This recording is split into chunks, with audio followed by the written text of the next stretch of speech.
Good afternoon. Denise, can you hear us?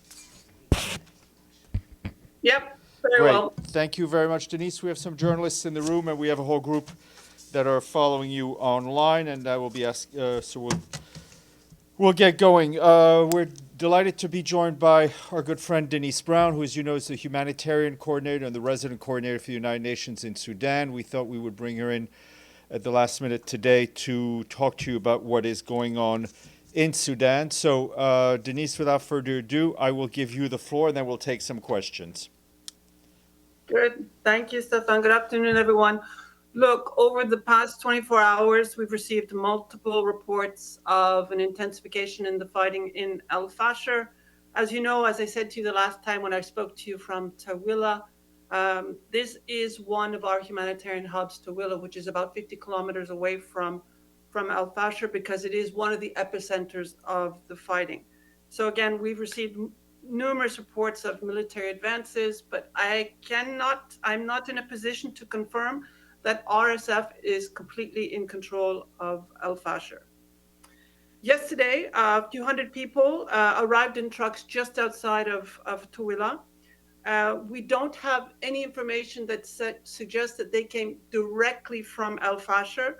Rather, they were already on the road, and their movement, the last movement, was facilitated. What we do know is that civilians escaping, fleeing El-Fasher are often held for ransom along the road, part of the road being controlled by militia. And for the civilians who arrived yesterday, the NGOs who received them, adults and children alike, dehydrated, malnourished, some injured, and all traumatized. So this situation really reflects what I told you a couple of weeks ago, again, when I was in Darfur. Civilians remain in El-Fasher, continue to try and flee, but the roads that they're taking, there are two main roads, are unsafe, and people arriving in very, very difficult, very bad shape. So not only are people deeply affected by that journey, but as we've said repeatedly, they are affected by the conditions in El-Fasher. As you remember, there's been a blockade for now over 500 days, a blockade of humanitarian assistance going in for those civilians. So I just want to reiterate, there are civilians in El-Fasher. It is a fact. And once again, and we've said it dozens of times, the UN calls on the RSF to allow safe passage for them to leave, particularly as the fighting has intensified over the past 24 hours. These individuals are at increased risk of being injured or killed. OHCHR has just a few minutes ago reported on a multitude of reports of summary executions of unarmed men and civilians in El-Fasher. The RSF needs to demonstrate respect for international humanitarian law and let those people leave. Alternatively, they need to let us in. And we have asked for that multiple times. The UN is in dialogue with all actors in this war, but they have not guaranteed our safe passage. And as I said the last time, more than 128 workers killed since the war began in April 2023. We require those guarantees of safe passage. The humanitarian community, local, national, international, is doing its utmost to prevent civilians in this situation. We also have reports of humanitarian volunteers in El-Fasher having been killed. OHCHR is reporting on that. These people are the backbone of the humanitarian response in the most difficult areas, and they are also protected under international humanitarian law. Just a reminder of the context in which we're operating in Darfur, that OHCHR has documented patterns of sexual violence, including rape, sexual torture, and sexual slavery, mostly attributable to RSF in those areas. Also, the blockade of humanitarian assistance and food aid in particular is tantamount to using starvation as a weapon of war. So it's an ugly situation to begin with, and people are getting on a very dangerous road because we're not being given guarantees of safe passage. I want to highlight that it's critical that everyone understand that the humanitarian response is not a solution to this situation. We are there contributing to protecting civilians, but a solution absolutely needs to be found. I would also highlight that our funding situation, which is 27%, is not allowing us to respond to the needs of people who are traumatized, raped, and starving. We're also very worried about the fighting in the Kordofans. You've been following the situation in Bara. Also very, very difficult. We hope to have some good news in the coming days on a large UN humanitarian convoy, which is headed in that direction. So I think, Stephen, let me stop there. None of this is good news, and back to you. Thank you very much. Denise will now take some questions. Gabriel, Al Jazeera. Thank you, Ms. Brown, for the important briefing. Gabriel Zondo from Al Jazeera English. My first question is, are you in communication with the RSF about safe passage, or have communications totally cut off? Can you just give us some understanding of how those talks are going in terms of safe passage from your standpoint with the RSF? Thank you. Go ahead, Denise. Yeah, thank you very much. That's very confidential. But as the UN, of course, we are engaged in conversations with all actors. And again, we're repeatedly asking in different ways, through different forms, for safe passage. So dialogue is ongoing. Thank you. Islam, Anadolu. Thank you very much for doing this. Islam Doğru from Anadolu. You said humanitarians, helps is not the solution. So solution need to be found. What do you mean by that? Are you referring the UN Security Council or international community? So can you expand on that a little bit? Yeah, my point is that we have thousands of aid workers, including UN staff, in very difficult environments. We are as close as 40 kilometers away from El-Fasher, where there's intense fighting. We're doing our best to support people who've been starved, who've been raped, children not going to school. The last time I spoke to you, I spoke about the child soldiers that I saw during my trip to Darfur. It's the people of the Sudan who are suffering the consequences of this war. Those consequences are widespread. They're affecting not only individuals, but families and communities. And a peaceful solution needs to be found. I'm not saying who needs to find it. I'm saying that we need a peaceful solution because humanitarian response is not a solution to the war. Thank you. Abdelhamid.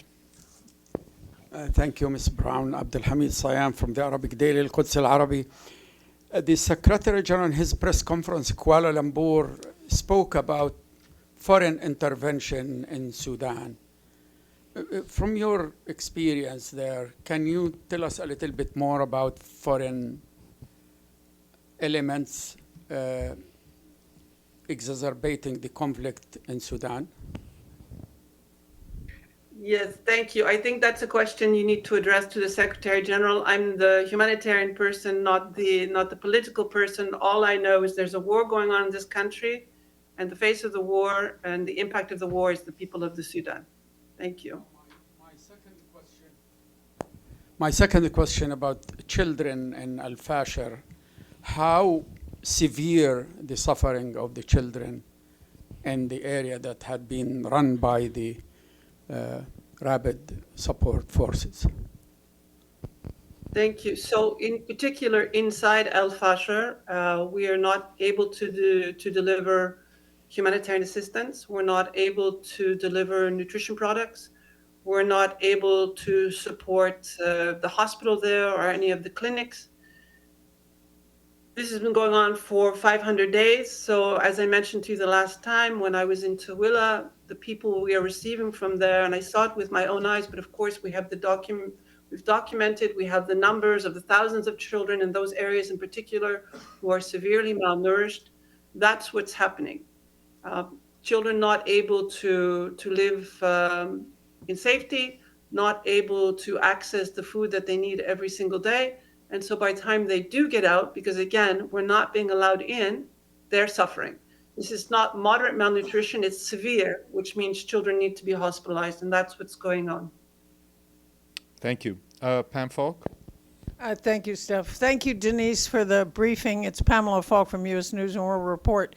You mentioned the hospitals, but the WHO, Dr. Tedros, had said that there's a cholera and a dengue outbreak that has tens of thousands of people affected.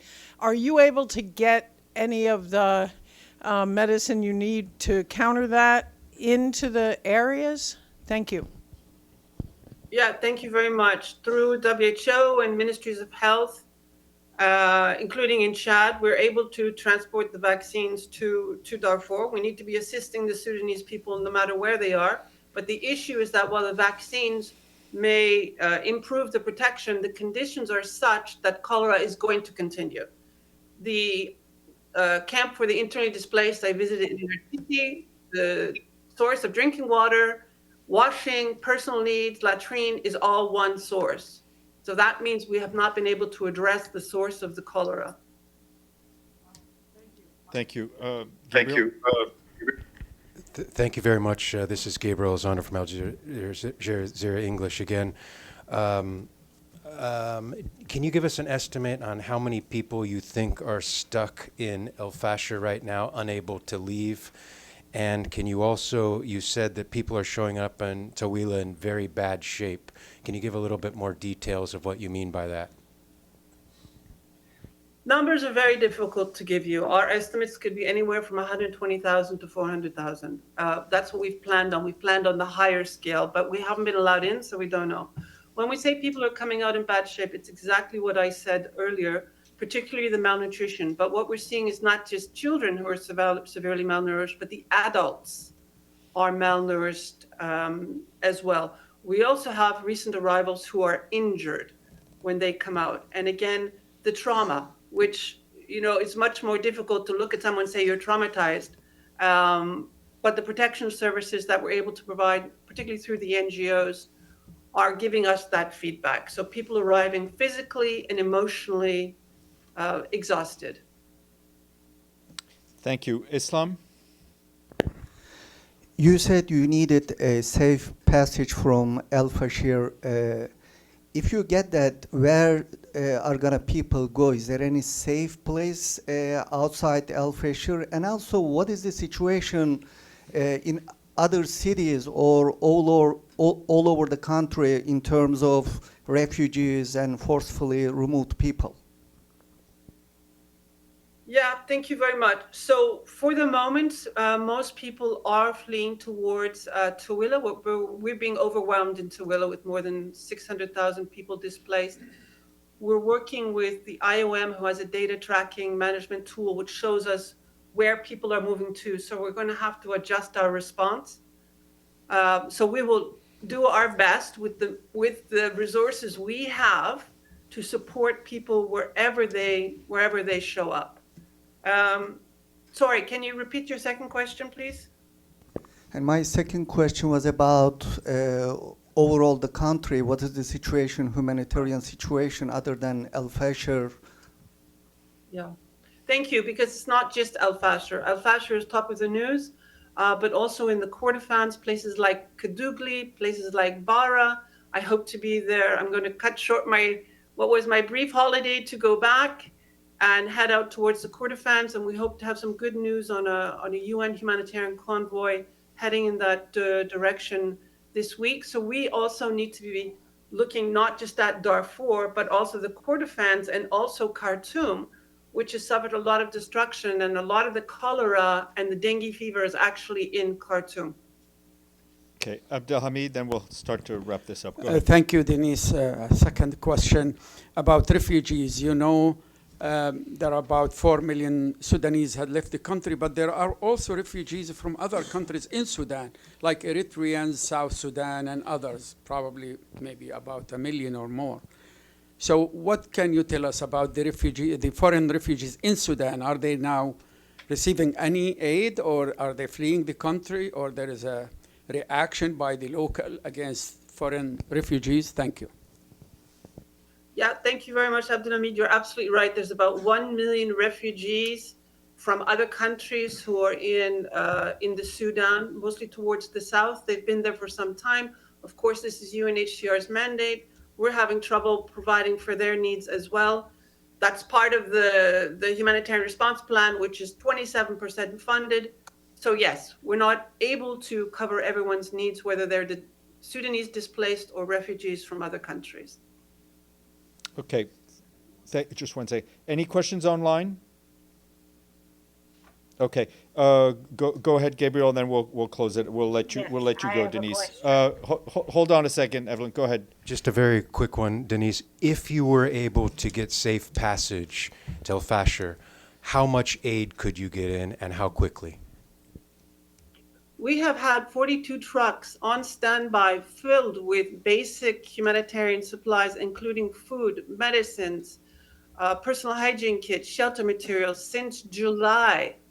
We are ready. They are on standby.